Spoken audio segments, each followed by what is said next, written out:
going on, guys? Nick with Practitastic here. This guy should look a little familiar here. He hasn't been on the show in a little while, but we have Greg here, my brother, who's been on the show.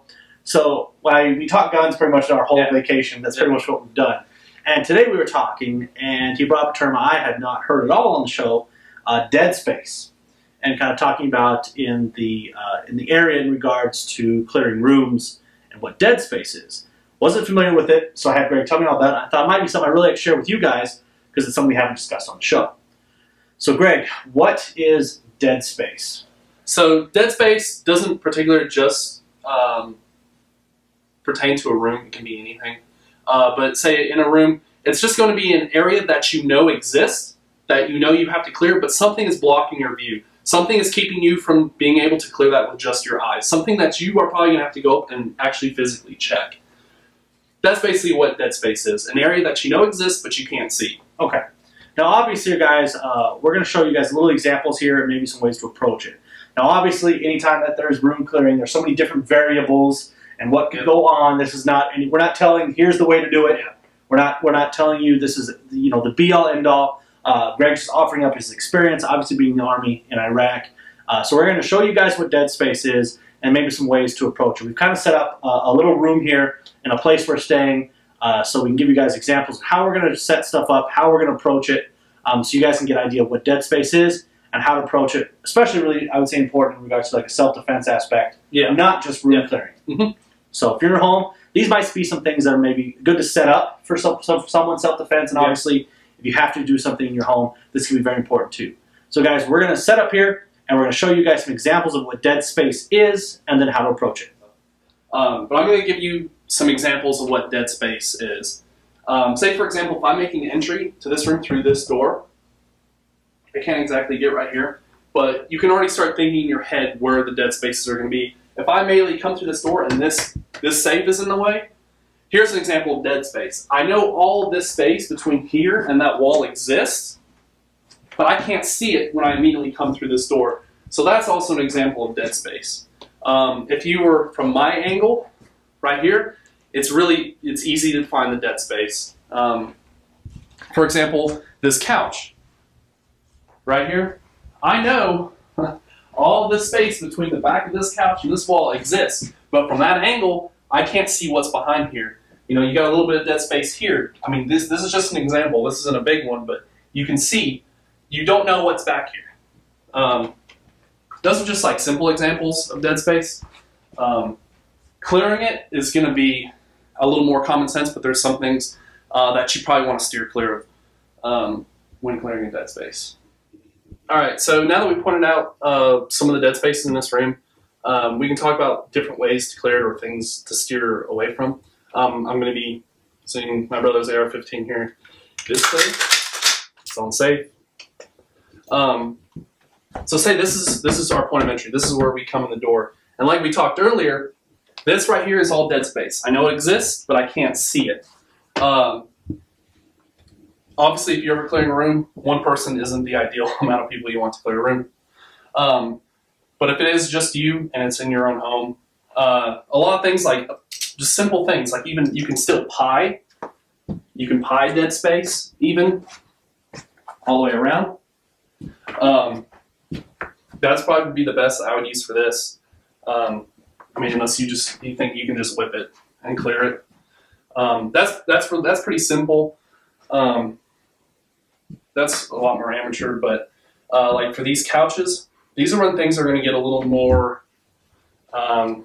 you got to think. A lot of when you talk about clearing a room is situational awareness, thinking on the fly, that tactical thinking.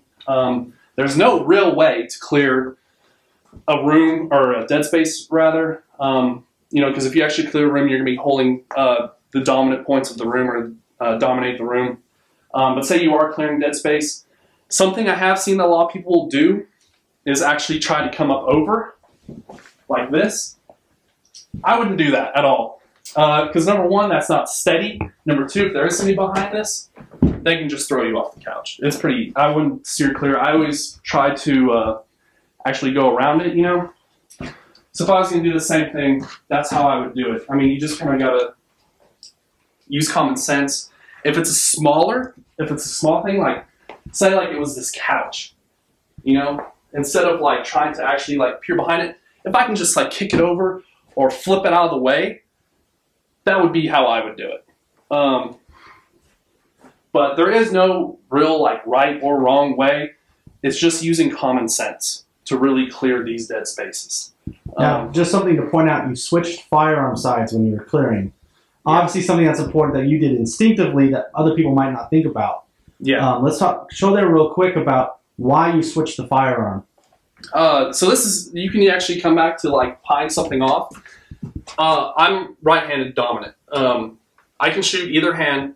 If that's something that y'all want to learn, look into that. Practice it. It takes a lot of practice to become proficient at your non-dominant side. But imagine like if I came to this room and I want to clear this dead space. Look at the amount of traveling and exposing my body I have to do. If there was somebody behind that, they see me long before I see them, and I can't really even clear this. I got to come all the way around. So whereas if you can shoot non-dominant right here, you can already see the benefit of coming around, right? Because I have my weapon up, I probably can see them the same time they see me. And you can obviously use that for wherever you're maneuvering through the room. So if something's on my right side, I'm going to use my left hand to clear. But if something's on this side, then obviously I want to use my right side. And that would be the same as if you were shooting from cover or something like that. But so in regards to dead space, that's something that you can keep in mind. I mean, I would, if this is something you're really, really interested in and learning a lot more, there are so many things that go into room clearing. This is actually kind of a more advanced thing that you need to think about. But if you really, really wanted to know, really get in how to clear a room, I would definitely seek a good professional trainer that knows what he's doing. I'm sure there's a ton out there. But those are just like little simple things that maybe you didn't think about. So maybe next time you have a plan to where you hear someone break into your house or whatever it may be, what's the layout of your house? How would you clear dead spaces in your house? How would you clear behind your couches? How would you clear behind a lip in the wall? How would you clear that button cord going into your living room, your bedroom? How are you going to check your closets? Those are little simple things that you might not think about that are really big and play a huge role into clearing a room or a house. So if it's something you want to know more about, explore, see what's out there, get some training. It's really fun stuff too. It's bread and butter of what I enjoy doing. So see what's out there. That's what I would have to say about it.